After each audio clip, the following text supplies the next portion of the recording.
After more than a year-long layoff for the fifth-ranked flyweight in the world, Matheus Nicolau, he is back in the octagon this Saturday night for his first UFC main event slot, and he will fight the number 8 ranked flyweight in the world, Alex Perez, who is coming into this fight. Oh, wait, no, not on a year-long layoff. On a month-and-a-half-long layoff. The guy just fought Muhammad Mokaev March 2nd. Quick turnaround, making up for lost time. We'll talk about this calendar that Alex Perez has had over the past couple of years and why he may be hopping right back in quicker than we're normally used to in the flyweight division. He's hungry for his second UFC title shot.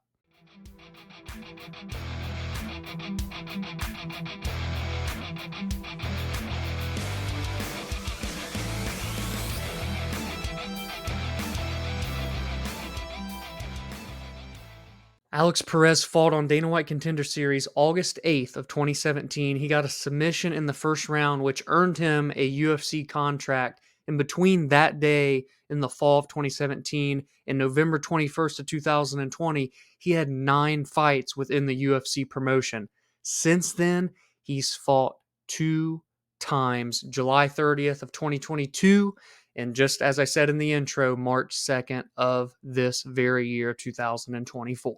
And in that 9-fight stretch where Alex Perez fought on the Contender Series and came into the UFC, he got a record of 7 wins to only 2 losses. The only losses were to Joseph Benavidez, a former multi-time title challenger in this division, and one of the best flyweights of all time, Davison Figueiredo. That was in November of 2020 in a title shot opportunity for Perez. He had become, at the time, the first ever Contender Series alum to challenge for the title. Now, we have since seen 2 Contender Series alum not only challenge for a UFC belt, but become champion. Jamal Hill and Sean O'Malley. Sean O'Malley still currently the bantamweight champion at 135 pounds. Now, from that November 2020 title losing effort from Alex Perez until present day, he has had 9 canceled fights in that time against 5 different flyweight opponents. A very rough stretch these past few years, and that is definitely why he's turning around quickly following his loss last month to Muhammad Mokaev. He did not take a lot of damage in that fight. You could even make an argument he squeaked out a decision in that fight, which would have gave Mokaev his first ever professional loss. However, the judges did not see it that way. Mokaev remains undefeated, and Alex Perez has now lost 3 straight fights. His last victory was June 6th of 2020 in a TKO finish over Jussier Formiga. Now, Perez is only 32 years old. There is still time to make up ground. He's right in that prime portion of most fighters' careers. Now, he is at 125 pounds. It gets a little tougher the lower you go in these weight classes, the older that you get. But for now, and especially after that performance against a very dangerous and elite level skilled Mokaev, you can say there's plenty of gas still in the tank of Perez. There's plenty still to offer. This would be a big get-right moment to put his name back into the hat of title contention status and crack in to the top 5. And for the 5th-ranked Matheus Nicolau, he came into the UFC in November of 2015, all nearly 9 years ago. He amassed a record of 3-1. He lost to Dustin Ortiz in July of 2018, and then was released or left the promotion. I can't quite remember at that time why he was all of a sudden out of the UFC. He had a brief 2-fight stint in other organizations. In May, in Future FC, he got a victory of 2019. And in August of 2019 in Brave, he also picked up a victory, which led him to return to the UFC a year and a half later, March of 2021. And it would start a 4-fight UFC win streak over Manel Kape, Tim Elliott, David Dvorak, and Matt Schnell. That last win over Schnell being a knockout victory in the second round.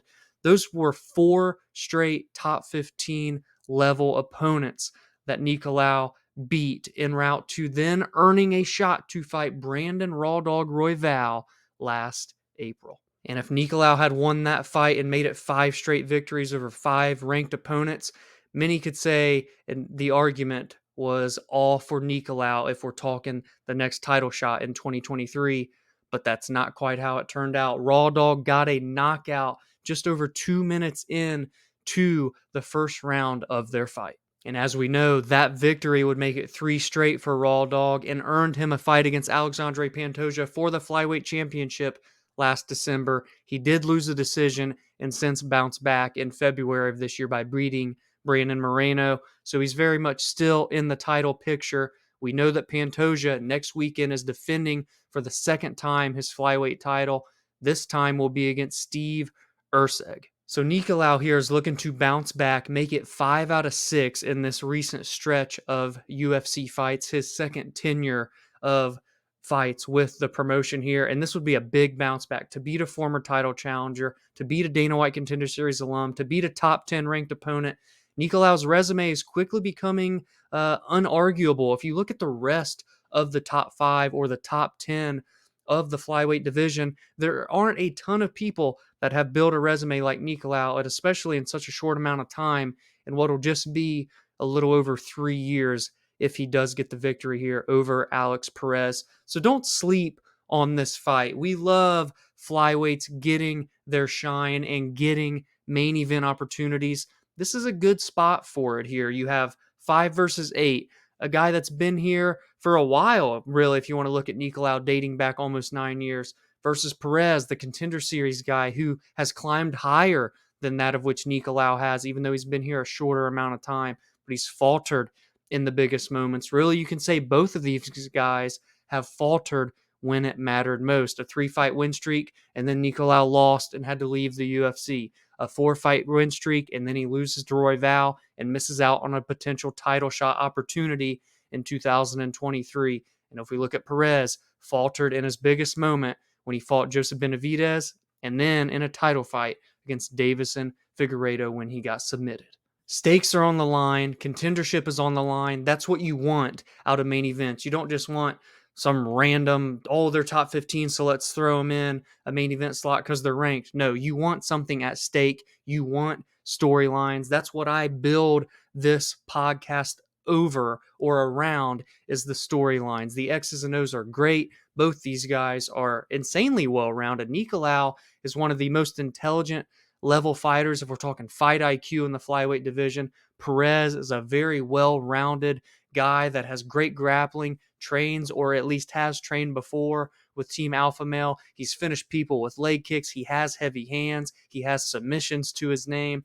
A jack of all trades, if you will. So I like this clash here. You mix that in with what is at stake, what is on the line, how did these guys get to this spot, and it makes for a very good main event. 125 pounds is on the showcase spot 2 weeks in a row for the UFC. It starts this weekend in Vegas and next weekend for the title in Brazil.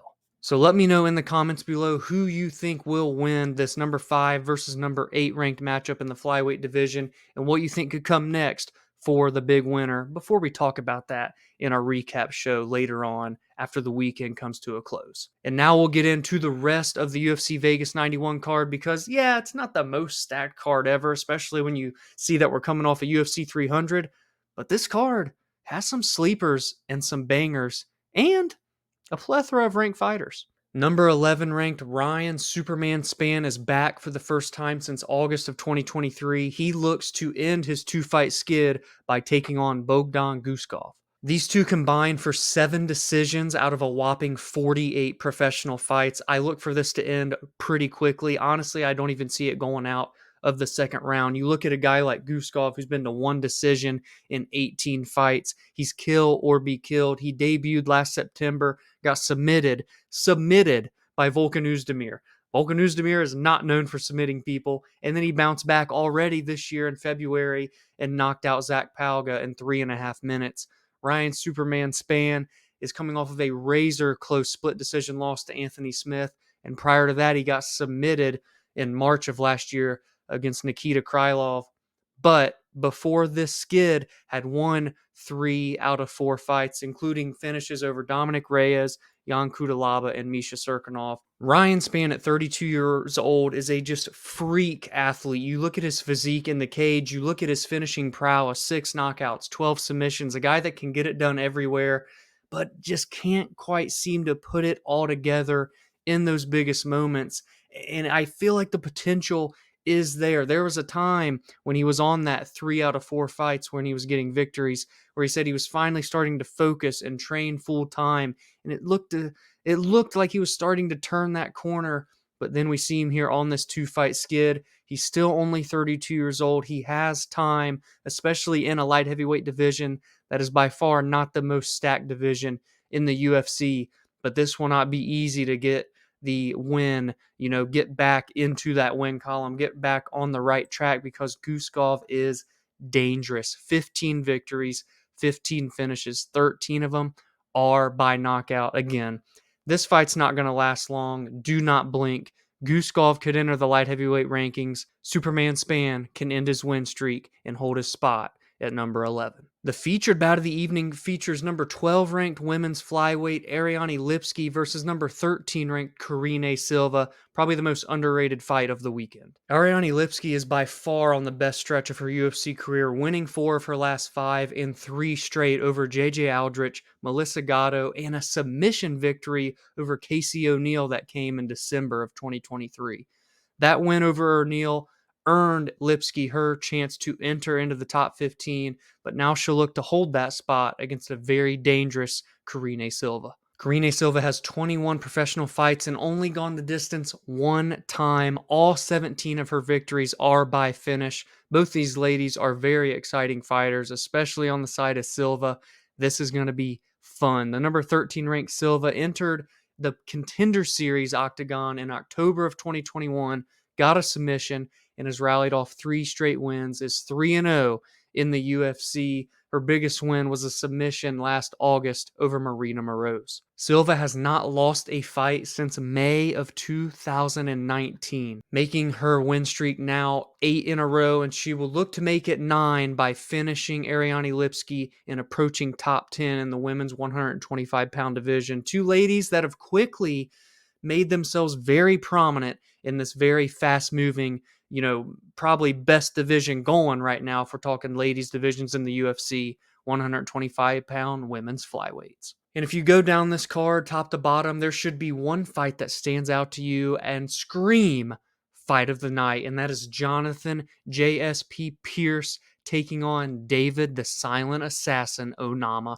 one of my favorite fighters in the UFC, and especially in the featherweight division. David Onama has yet to be in a boring fight since coming into the UFC when he fought Mason Jones in October of 2021. That fight with Jones was an insane back and forth fight for 15 minutes, and his other decision in the UFC was against Nate the Train Landwehr, and it was an all-timer if we're talking UFC fight nights. And other than that, David Onama is 3-0 with 3 finishes. He's knocked out Gabriel Benitez, who is competing on this very same card. He submitted Garrett Armfield and knocked out Gabriel Santos last July. So this is Onama's first fight in close to a year. What would that be? About 9-ish months. And Jonathan Pearce coming in off of a loss to Joe Anderson Brito that happened last November, but before that was on a very good stretch. He had won 5 fights in a row with 3 finishes before Brito put a stop to that momentum.